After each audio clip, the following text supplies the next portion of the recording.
ആക്ഷേപങ്ങളും അവിടെ ചർച്ച ചെയ്യപ്പെടുന്നു. എന്തൊക്കെ പ്രശ്നങ്ങളാണ് നമ്മുടെ വീടുകളിലും കുടുംബങ്ങളിലും. സഹോദരങ്ങളെ, ഈ ഒരു അവസ്ഥ മാറ്റിക്കൊണ്ടുവരിക എന്നത് വളരെ പ്രധാനപ്പെട്ട കാര്യമാണ്. എങ്ങനെ സാധ്യമാകും? ഞാനൊരു വിശാലമായ ഒരു പ്രഭാഷണത്തിന്റെ രൂപത്തിലല്ലെങ്കിലും ഞാൻ ഈ പറയുന്ന ഓരോ കാര്യങ്ങളും എന്റെ അനുഭവത്തിന്റെ അടിസ്ഥാനത്തിലാണ്.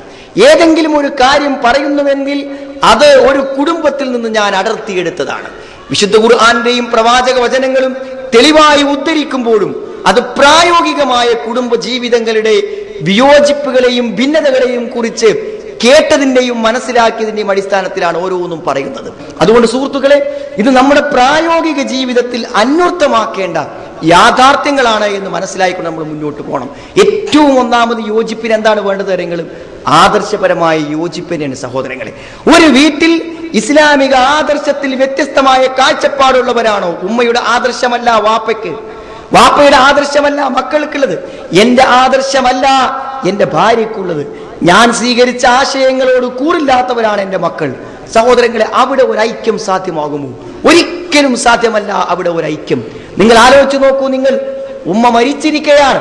മരിച്ച ഉമ്മയുടെ ശേഷക്രിയകൾ, മരണാനന്തര ക്രിയകൾ എങ്ങനെ നിർവഹിക്കണം? ഒരുപക്ഷെ യാഥാസ്ഥികമായ കാര്യങ്ങളിൽ വിശ്വസിക്കുന്ന ആൾ പറയുന്നു, ഉമ്മ മരിച്ച ദിവസം അവിടെ ബിരിയാണിയും നെയ്ച്ചോറും വേണമെന്ന്. ആ മരിച്ച നിമിഷം മുതൽ അവിടെ ഓത്താരംഭിക്കണമെന്ന് പറയുന്നു. ആ ജനാസ മറവ് ചെയ്യുമ്പോൾ എല്ലാ ഔലിയാക്കളും അമ്പിയാക്കളെയും വിളിച്ചു പ്രാർത്ഥിച്ചുകൊണ്ടാണ് ആ മയ്യത്ത് മുറ്റത്തേക്ക് കിടക്കേണ്ടതെന്ന് പറയുന്നു. എനിക്കും ആ ഉമ്മയാണുള്ളത്. എന്റെ യാഥാസ്ഥികനും അതേപോലെ തന്നെ ശിർക്കിൽ വിശ്വസിക്കുന്നവരുമായ എന്റെ അനുജനും എനിക്കുമുള്ളത് ഒരേ ഉമ്മയാണ്. ഞാൻ ആഗ്രഹിക്കുന്നു എന്റെ ഉമ്മയുടെ ജനാസ അല്ലാഹുവിന്റെ റസൂൽ സ്വല്ലല്ലാഹു അലൈഹി വസല്ലം ഏത് രൂപത്തിൽ പഠിപ്പിച്ചുവോ അതുപോലെ ഇറങ്ങണം. സാധ്യമാണോ സഹോദരങ്ങളെ? ഒരു യോജിപ്പ് സാധ്യമാണോ? നാം ആലോചിക്കേണ്ടതിന്റെ ഗൗരവപൂർവ്വം. ഇതോരോ വിഷയത്തിലുമുണ്ട്. ഒരു വിവാഹത്തിന്റെ സന്ദർഭം, ഇസ്ലാമികമായ ഒരു വിവാഹത്തെ പ്രതീക്ഷിക്കുമ്പോൾ അതിന് ഇസ്ലാമികമായ ചില നടപടിക്രമങ്ങളുണ്ട്. വാപ്പ പറയുന്നു സ്ത്രീധനം വേണ്ടെന്ന്, മകൻ പറയുന്നു സ്ത്രീധനം വേണമെന്ന്. വാപ്പ പറയുന്നു സ്ത്രീധനം വേണമെന്ന്, മകൻ പറയുന്നു സ്ത്രീധനം വേണ്ടെന്ന്. സഹോദരങ്ങളെ, തർക്കമായി കുടുംബത്തിലെ മറ്റുള്ളവർ ഇടപെടുന്നു. ഞാൻ ഇത്ര കാലം നിങ്ങളോടൊപ്പം ജീവിച്ചിട്ട് എന്റെ വാക്കിനൊരു വിലയുമില്ലേ എന്ന് വല്യപ്പ ചോദിക്കുന്നു. ഏതാണ് സഹോദരങ്ങളെ അംഗീകരിക്കുക?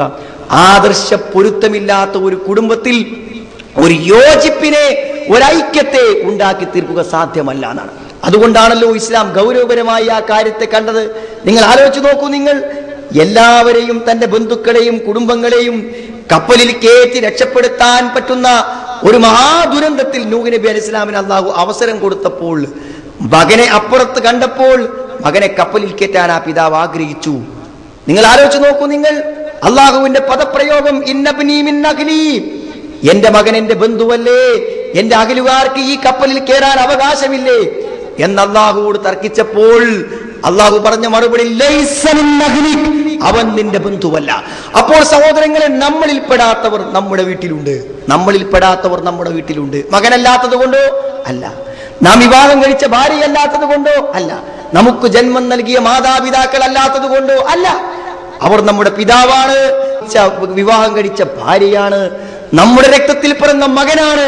പക്ഷേ അവന് നമ്മുടെ ആദർശമില്ല, നമ്മുടെ ആശയങ്ങളെ, നമ്മുടെ വിശ്വാസങ്ങളെ അതുപോലെ അവൻ സ്വീകരിക്കുന്നില്ല. അതുകൊണ്ട് സഹോദരങ്ങളെ, ഒരു ചെറിയ ഉദാസീനത നമ്മുടെ പല സഹോദരന്മാരിലും ഉണ്ട്.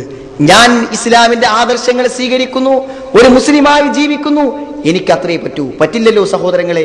വളരെ ശക്തമായ രൂപത്തിൽ നമ്മുടെ കുടുംബാംഗങ്ങളുടെ ആദർശ വിഷയങ്ങൾ നമ്മൾ ഇടപെടണം. അവരെ യഥാർത്ഥത്തിലുള്ള ഒരു വിശ്വാസത്തിലേക്ക് നയിക്കാൻ നമ്മൾ പരിശ്രമിക്കണം. നമ്മളെപ്പോലെ തൗഹീദ് ഉൾക്കൊണ്ടവരാവണം അവർ.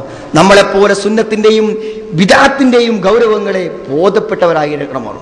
നമ്മളെപ്പോലെ പരലോകത്തിലും അള്ളാഹുവിലും സ്വർഗത്തിലും നരകത്തിലും വിധിയിലും വിശ്വസിക്കുന്നവരാകണം അവർ. സഹോദരങ്ങൾ, ഇത് വളരെ പ്രധാനമാണ്. കുടുംബത്തിന്റെ ആദർശവൽക്കരണം. ഒരേ ആദർശക്കാരായി നമ്മുടെ വീട്ടിലുള്ളവർ മാറുമ്പോൾ കെട്ടുറപ്പുള്ള, ഭദ്രതയുള്ള, മാനസിക ഐക്യമുള്ള ഒരു കുടുംബത്തെ നമുക്ക് മാറ്റിയെടുക്കാൻ പറ്റും. എത്ര വട്ടം കേട്ടതാ സഹോദരങ്ങളെ ഈ ആയത്ത്? യാ അയ്യുഹല്ലദീന ആമനൂ ഖൂ അൻഫുസകും വഅഹ്ലീകും നാറാ വഖൂദുഹാ അന്നാസു വൽ ഹിജാറ. യാ അയ്യുഹല്ലദീന ആമനൂ, ഈ സത്യവിശ്വാസികളെ, ഖൂ അൻഫുസകും വഅഹ്ലീകും നാറാ. ഖൂ അൻഫുസകും, നിങ്ങൾ കാത്തു സൂക്ഷിക്കുക നിങ്ങളെ, നിങ്ങളുടെ കുടുംബങ്ങളെ നരകത്തിൽ നിന്ന്. അപ്പോൾ ഒരു കുടുംബത്തോട് ചെയ്യേണ്ട കടമ എന്താണ് സഹോദരങ്ങളെ? ഏറ്റവും വലിയ കടമ നമ്മുടെ ആദർശത്തെ സ്വീകരിച്ച് നരകത്തിൽ നിന്ന് മോചനം നേടുന്ന ആദർശത്തിലേക്ക് അവരെ കൊണ്ടുവരിക എന്നത് ഒരു കുടുംബാംഗത്തിന്റെ ഏറ്റവും പ്രഥമവും പ്രധാനവുമായ ബാധ്യതയാണ്. അതാണ് നമ്മൾ ഐക്യമുണ്ടാക്കാൻ സഹായകമാവുള്ളൂ.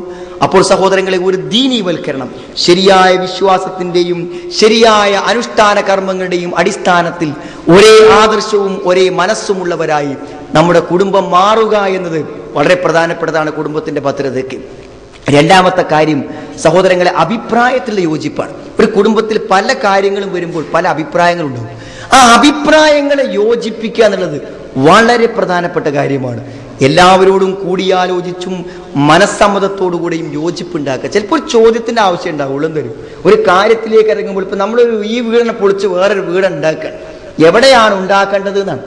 എല്ലാവരോടും വെറുതെ ഒരു ചോദ്യം ചോദിച്ചാൽ എല്ലാവർക്കും ഒരേ അഭിപ്രായക്കാരുണ്ടാവുക. ഇപ്പൊ നമുക്ക് വീടുണ്ടാക്കാൻ പറ്റിയൊരു സ്ഥലം ഇപ്പൊ എന്താ, തൊട്ടപ്പുറത്തൊരു സ്ഥലം തന്നെ ഉള്ളൂല്ലോ, നമ്മൾ അവിടെ ഉണ്ടാക്കാന്ന് എല്ലാവരും പറയും. പക്ഷെ ആ ഒരു ചോദ്യം ചോദിക്കാൻ മടിച്ചാൽ എന്താ കാര്യം, വീടുണ്ടായി കഴിഞ്ഞതിന് ശേഷം ഇത് ഇവിടെ ഉണ്ടാക്കേണ്ടതിനാന്ന് കാരണം എല്ലാവരും അഭിപ്രായം.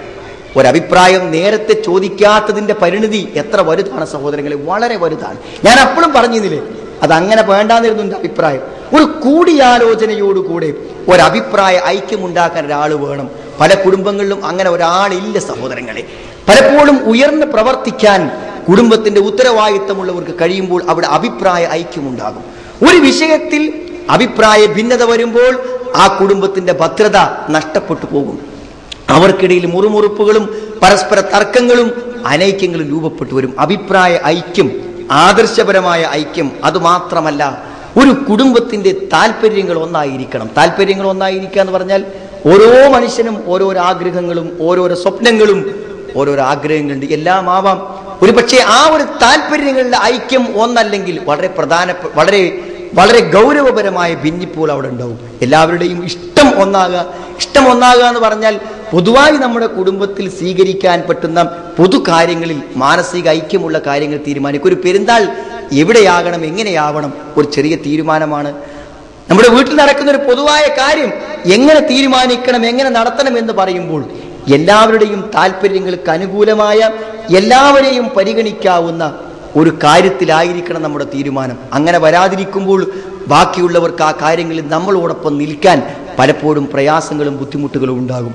അഭിപ്രായങ്ങളെ യോജിപ്പിച്ചും താല്പര്യങ്ങളെ യോജിപ്പിച്ചും ഏറ്റവും പ്രധാനമായി ആദർശത്തെ യോജിപ്പിച്ചും ഒരു മാനസിക ഐക്യമുണ്ടാക്കാൻ നമുക്ക് പറ്റില്ലെങ്കിൽ സഹോദരങ്ങളെ, ഒന്നിച്ചു ഭക്ഷണം കഴിച്ചിട്ടോ ഒന്നിച്ചുറങ്ങിയിട്ടോ ഒരു വാതിലിലൂടെ ഉള്ളിൽ കടന്നിട്ടോ ഒരേ വീട്ടിൽ ഉറങ്ങിയിട്ടോ മനസ്സിനെ ഐക്യപ്പെടുത്താൻ നമുക്ക് പറ്റൂല എന്നാണ്. ഇത് ഏറ്റവും പ്രധാനപ്പെട്ട കാര്യമാണ് സഹോദരങ്ങളെ. ഇതോടൊപ്പം നമ്മുടെ ബന്ധങ്ങളെ ശിഥിലമായി പോകാതിരിക്കാൻ, നമ്മുടെ കുടുംബത്തിൽ ഒരു കെട്ടുറപ്പുണ്ടായിത്തീരാൻ ഏറ്റവും പ്രധാനം തരും ഒരാൾ മതി നമ്മുടെ കുടുംബത്തിന് ചീത്തപ്പേര് സമ്മാനിക്കാൻ. ഒരു കുടുംബം എത്രയോ കാലഘട്ടങ്ങളായി കാത്തു സൂക്ഷിച്ചു വന്ന മാന്യതയും മഹത്വവും നശിപ്പിക്കാൻ ഏതെങ്കിലും ഒരാൾ മതി സഹോദരങ്ങളെ. തിരുത്താൻ ആള് വേണം, ചോദിക്കാൻ ആള് വേണം, പറയാൻ ആള് വേണം, അല്ലെ? നമ്മുടെ വീട്ടിലൊരു കാര്യം കണ്ടാൽ അത് ഉപദേശിക്കാൻ, തെറ്റാണെങ്കിൽ അത് തെറ്റാണെന്ന് പറയാനും ശരിയാണെങ്കിൽ അത് ശരിയാണെന്ന് പറഞ്ഞ് പ്രോത്സാഹിപ്പിക്കാനും ആള് വേണമെന്നല്ലാണ് ഏറ്റവും പ്രധാനപ്പെട്ട. ഇതിന്റെയൊക്കെ പേരിൽ എന്തൊക്കെ കുടുംബങ്ങൾ, എന്തൊക്കെ പ്രശ്നങ്ങളുണ്ട് സഹോദരങ്ങളെ. ഖുർആൻ പറഞ്ഞതാണത്, അൽ മുഅ്മിനൂന വൽ മുഅ്മിനാത്തു ഔലിയാഉ ബഅ്ദുഹും ലിബഅദ്. സത്യവിശ്വാസികളും സത്യവിശ്വാസിനികളും പരസ്പരം എന്താണ് രക്ഷാധികാരി. എങ്ങനെയാണ് അവർ രക്ഷാധികാരികളാകുന്നത്? അവർ രക്ഷാധികാരികളാകുന്നത് എങ്ങനെയെന്ന് ചോദിച്ചാൽ അവർ പരസ്പരം നന്മ കൽപ്പിക്കുകയും തിന്മ വിരോധിക്കുക. നന്മ കൽപ്പിക്കുക, തിന്മ വിരോധിക്കുക. നല്ലൊരു വ്യക്തിത്വം എന്ന് പറഞ്ഞാൽ എന്താ? എല്ലാരും പറയുന്നത് ഇങ്ങനെ മൂളുന്ന സഹോദരങ്ങളെ നല്ല സ്വഭാവം. ആരെന്ത് പറഞ്ഞാലും ആയിക്കോട്ടെ എന്ന് പറയുന്നത് നല്ല സ്വഭാവം.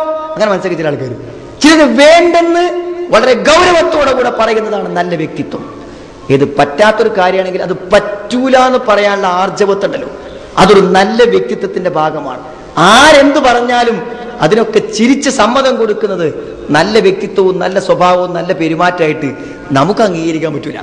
തെറ്റാണെന്ന് തോന്നുന്ന കാര്യം തെറ്റാണെന്ന് ഉറച്ചു പറയാൻ, ധൈര്യപൂർവ്വം പറയാൻ നമുക്ക് പറ്റുമ്പോൾ ഉണ്ടാവുള്ളൂ. സഹോദരങ്ങളെ, തിരുത്തേണ്ടത് തിരുത്തണം. കുടുംബത്തിലെ ഒരു അംഗത്തിന്റെ പോക്ക് ശരിയല്ല എന്ന് തോന്നിക്കഴിഞ്ഞാൽ അതിൽ ഇടപെട്ട് തിരുത്താൻ നമുക്ക് പറ്റുന്നില്ലെങ്കിൽ നമ്മുടെ കുടുംബത്തെ മുന്നോട്ട് കൊണ്ടുപോകാൻ പറ്റൂല. കാരണം ചെറിയ ചെറിയ തിന്മകൾ വലിയ വലിയ പ്രത്യാഘാതങ്ങൾ ഉണ്ടാക്കും സഹോദരങ്ങളെ. പലപ്പോഴും വീട്ടിലുള്ള അച്ചടക്കം, സ്ത്രീകളുടെയും പുരുഷന്മാരുടെയും